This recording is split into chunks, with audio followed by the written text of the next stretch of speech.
Hey guys, what's up? Radman Toys Raymond here. So, ito guys, samahan nyo ako. Mag-unboxing and testing tayo ng isang Umarex Glock 17 Gen 5 MOS Airsoft Gas Blowback Pistol. Okay, so this is made by GHK. Okay, yan, makita nyo, meron siyang nakasulat na Cerakote. Okay, so Cerakote yung finish na ginamit dun sa slide and outer barrel. Okay? Cerakote kasi yata yung ginagamit na coating sa mga tunay na barrel. Kung hindi ako nagkakamali.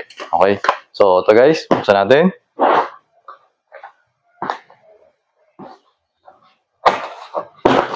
Okay. So, ayan guys. Alright. Ingat lang tayo. Baka mahulog eh. Okay? So, what's in the box? So, una-una yung unit. Okay? So, wait lang. Tapos meron ditong Allen wrench or dalawa yan. Okay, dalawa. Pakita ko sa inyo para hindi kayo mabudol. Okay, pag bumibili kayo sa iba. Tapos meron siyang kasamang loader. Okay, na may nakakabit na adapter. Okay. Itong adapter na to, medyo malapad siya eh. So, sa tingin ko pang rifle to eh. So, kaya pag bumili kayo sa akin na tong GHK, bibigyan ko kayo ng isa pang loader na yun yung mga pang-pistol kasi mas maliit yung ulo. Kaysa naman, para ano yun, para hindi nyo natatanggalin to kasi para naka-super glue eh. Para hindi siya masira. Okay, bigyan ko na lang kayo ng bagong loader. Okay. Tapos yung plate, 4 na plate para sa optics. No? 4 optic plates na kaya siya 4 kasi iba-iba yung footprint niya. Okay, so kasi syempre yung mga optics kasi hindi sila pare-parehas ng screw eh. Yung mga pwesto ng screw iba-iba eh. So, ito yung 4 na different types of footprints. Okay? So, ayun. So, yan. Pakita ko sa inyo. Kasi, meron ako isang customer na nag-comment na bumili daw yata siya ng SRC na Glock 17 na Gen 5 MOS. Tapos, wala daw plates. No? So, hindi ako nagbebenta. Okay? Hindi ako nagbebenta ng SRC Pero papakita ko lang sa inyo. So, ito yung SRC. Actually, mas malaki yung box ng SRC na Glock 17 Gen 5 MOS. So, ito siya. Okay. So, ito yung unit.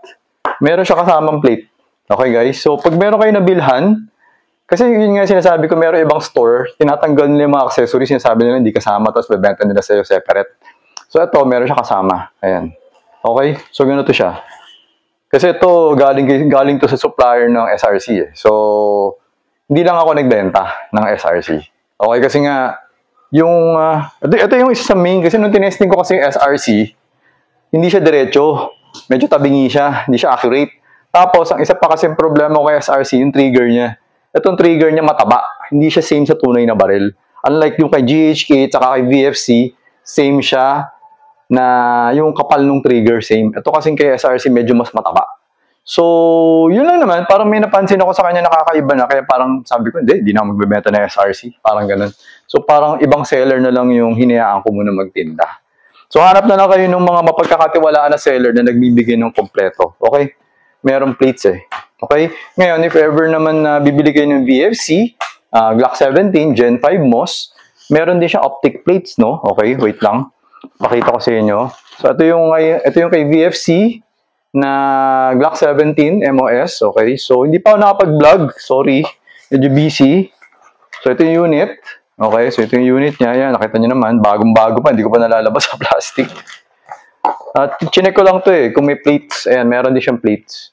Okay, so basically lahat ng Glock 17 na Gen 5 meron plates. No? So, yung meron lang mga seller, hindi nila sinasamahan ng plates. Tapos binibenta nila separate yung plates. Okay? So, ingat na lang sa mga pinagbibilan ninyo. Alright, guys? So, ito, babalik tayo dun sa unit. Actually, ito ay order ni Sir Jonathan Armada ng Iloilo City. Okay, ito, sir. Ang inyong unit. Okay, so, medyo tabi lang natin yung sticker. Okay, so, ayan, removing the magazine. So, ganyan siya. Okay. So, ito yung itsura ng GHK, no? So, yung GHK medyo mas, siya yung pinakamalapit sa tunay na baril, na tunay na Glock. Okay? Kasi yung, ang Glock naman, hindi naman nakikita yung spring dito, di ba? Kasi nga, plastic siya, isang buo, di ba? So, yun, ginaya niya rin, okay? So, hindi nakikita yung spring. So, medyo mahirap nga lang mag-load kasi, di ba, normally, dito tayo naglo-load ng BB, di ba? But for the GHK, kailangan talaga dito sa ibabaw. Okay, kasi walang butas eh. Alright, so ito yung pistol, okay? So, yung top part, okay, yan yung iron sights. Okay, so meron mga legit na markings, no? Okay, so yan. Tapos pag kinakasa mo siya, yung tunog niya, yan, pag kinakasa mo siya, yung sliding, yung pag-slide niya, same siya sa tunay na baril na parang walang sinasabitan. Yan, parang diretso-diretso talaga siya. Yun nga lang, syempre, mas malambot ang airsoft kaysa sa tunay na baril. Kasi tunay na baril, matigas yung recoil spring. Ito, mas malambot eh. Pero, pag kinakasa mo siya, same yan. Hindi siya katulad pag yung VFC or yung mga typical na regular na airsoft, eh pagka tuwing kinakasa mo, may tinatamaan siya. May sinasabitan siya. Parang ganun. Yung sa normal, which is normal, parang trigger bar yata. It's either yung trigger bar or your hammer. Parang ganun. Kasi medyo iba kasi yung design ni GHK, kaya ganito. Okay, ano? Alright? So, okay. So, ano gagawin natin? Testingin natin. Okay, so, tignan ko muna ng gas, no? So, ganito yung ilalim niyan. Ayan, alright. Wait lang. Medyo hihigpitan lang natin konti. Yung bulb, para sigurado. Okay. Higpitan ko lang. Okay, okay naman. Tapos, lagyan natin ng gas. Parang konti na yung pumasok na gas So, check na natin mamaya, okay? Tapos, saan yung loader ko? Where's my loader? So, ito yung loader ko. Tapos, bigyan ko yung na-adapt ng bagong loader, no? Pag bumili kayo sa akin ng GHK, ito. Yan. So, actually, guys, naka-sale yung mga GHK ngayon, no? Kasi, basta nag-sale lang. So, sobrang mura na to ngayon. Wala kayong mahanap na ganyang presyo. Okay. So, ito, yan, adapt ko. Okay? Para hindi ako mahirapan. Or, pwede rin naman actually mano-mano eh. So, may bala ako dito. Wait. Wala tayong bala. So, pwede rin naman mano-mano kung gusto niyo mag-mano-mano. Ayan. So, gagawin niyo lang. Kukunin niyo yung BB. Tapos, ilalagay niyo sa may harap. Tapos, itong daliri niyo na to, sige, ito yung gagamitin niyo pang push pababa dun sa ano. So, lalagay mo muna dyan. Lalagay mo muna sa may parang harap. Tapos, ipo-push down mo yung follower. So, gagamitin mo to push down the follower. Tapos, ito, pampasok dun sa BB. Okay? So, ngayon, pag ganyan na, mas mabilis na siya. Yan. So, ganun lang. Parang ipinupush mo. Yan, push. Tapos, pasok mo yung BB. Okay? Pero ngayon, kung ayaw mo naman, gamitin mo na lang yung loader. Na, yung ibibigay ko sa yung loader. So, papatong mo lang yan. Yan, meron kasing ano yan. Parang meron siya yung ganyan. Yan. Parang meron ganun. So, yan yung gagamitin mo, pang-push down dun sa BB. Okay. Tapos, kasi sakto yan eh. Mas sakto yan. Hindi gumagalaw. Kaysa dun sa isa malapad eh. Tapos, yan, ganyan. Mas mabilis. Okay, so yan, pwede na yan, matigas eh. Saka mamaya, hindi na naman natin maubos. Kasi nga, konti lang yung pumasok na gas. Okay? Load na lang natin ulit. Okay, so ayan. So, siguro pumasok na lagyan natin dito. Mga 7 siguro, 8. Hindi ko alam. Okay? So, ito, testingin natin. Marami tayong butas dito. Marami tayong target dito na pwedeng barilin. Okay? So, distance is 2.5 meters. Pili lang ako ng bilog. Okay? So, yan. Teka lang. Medyo practicing ko lang kasi matigas ang trigger na to.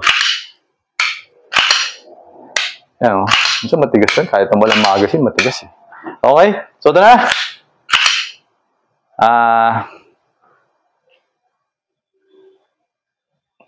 Tigas. Hindi ko nahila. Okay. So, yun yung isang trick. Minsan pag gano'n, nakulangan ka ng puwersa, huwag mo na pilitin. I-adjust mo na lang ulit, release mo, tapos saka mahilain. For some reason, nagiging mas madali. Okay, so, ayun. So, yun, nasa loob naman ng bilog. Okay. Okay. Ito, matigas. Pero humina na. Minsan meron ng matigas eh. Meron malambot eh. Meron sakto eh. Meron matigas. So, pagka matigas, pwede mo i-release. Tapos, silain mo na lang ulit. Balikan mo. Humina kasi kulang yung pumasok na gas. Okay, so ito. Tuloy natin. Tigas. Release. Hila ulit. Ayun. Release. Tapos, ayun. Okay na.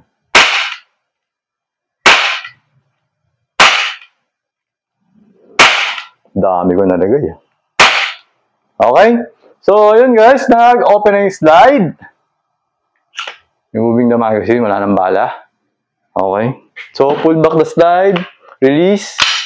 Hammer down. Okay? So, ayun Sir Jonathan, okay na tong unit mo. So, ipapako na siya para madala ko na siya sa courier tomorrow. Okay? So, ayun guys, to those who want to order from me, message nyo lang ako sa FB page natin, Redman Toys Airsoft or Redman Toys Airsoft Philippines.